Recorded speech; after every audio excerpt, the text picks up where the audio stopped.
Hi, இன்னைக்கு நம்ம என்ன செய்ய போறோம் தெரியுங்களா? அப்பளம் வச்சு புளிக்குழம்பு தான் நம்ம செய்ய போறோம். இப்போ எண்ணெயில அப்பளத்தை போட்டு போட்டு எடுத்துக்கலாங்க.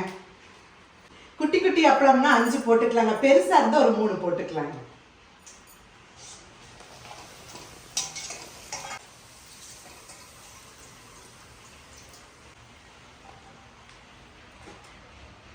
புளிக்குழம்புனாலே நல்லெண்ணெய் தாங்க. அந்த டேஸ்ட் தூக்கி கொடுக்கறது நல்லெண்ணெயை கொஞ்சம் எக்ஸ்ட்ரா ஊற்றிக்கணும். புளிக்குழம்புனா இப்போ 6 ஸ்பூன் நல்லெண்ணெய் நம்ம ஊற்றுறோங்க. கடுகு, வெந்தயம், சீரகம், மிளகு, ஒரு கைப்பிடி கருவேப்பிலை, ஒரு கட்டி இடிச்ச பூண்டு. இது நல்லா கொஞ்சம் மணம் வர அளவுக்கு வறுத்துக்கணுங்க. எப்போதுமே பூண்டு எண்ணெயில் போடுறப்போ ஒரு மணம் வரும். அந்த மணத்தோடு அந்த அப்படியே மொருக அந்த பூண்டு சாதத்தில் வச்சு சாப்பிட்றப்போ செம்ம டேஸ்ட்டாக இருக்குங்க. அந்த பூண்டோடு சாப்பிட்றப்போ நல்லா இருக்கும். அதனால நான் முதல்ல எண்ணெயில் போட்டுக்கிறது பூண்டை.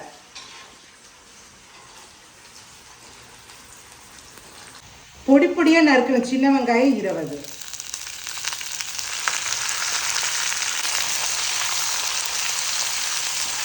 பொடி பொடியாக நறுக்கிற தக்காளி பழம் 2,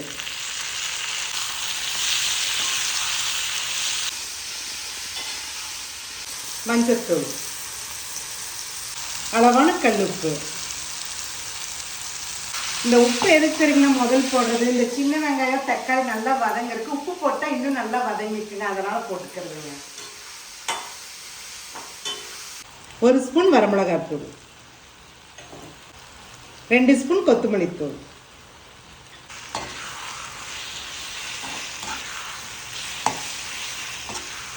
பெரிய நெல்லிக்காய் சைஸ் புளிங்க நல்லா கரைச்சி வடிகட்டி எடுத்துக்கிறேங்க. அதையும் ஊற்றிக்கலாங்க. இதோட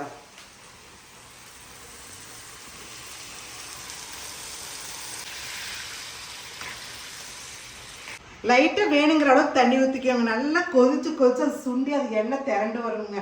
அப்போ தான் புளிக்குழம்பு டேஸ்ட்டாக இருக்குங்க.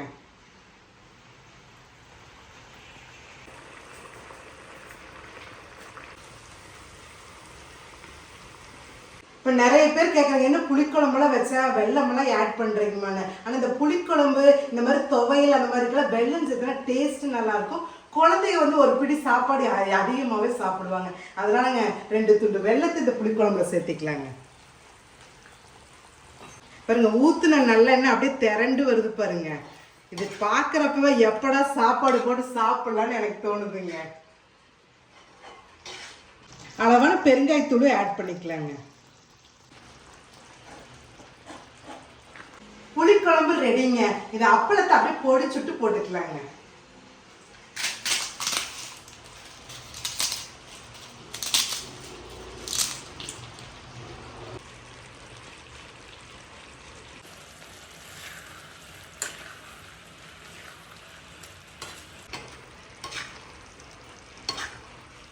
லைட்டாக துருவன தேங்காய் அப்படியே ஆட் பண்ணிக்கலாங்க.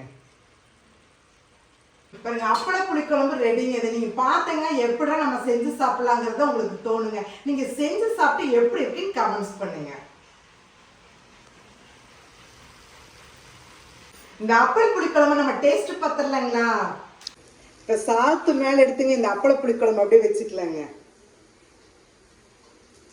அப்படியே சுட சுட இருக்குதுங்க. அப்படியே பிணையலாங்க. இப்போ டேஸ்ட் பார்த்துடலாங்களா? டேஸ்ட் சூப்பரா இருக்குங்க. இதே மாதிரி நீங்களும் ட்ரை பண்ணி பார்த்து எப்படி இருக்குன்னு கமெண்ட்ஸ் பண்ணுங்க.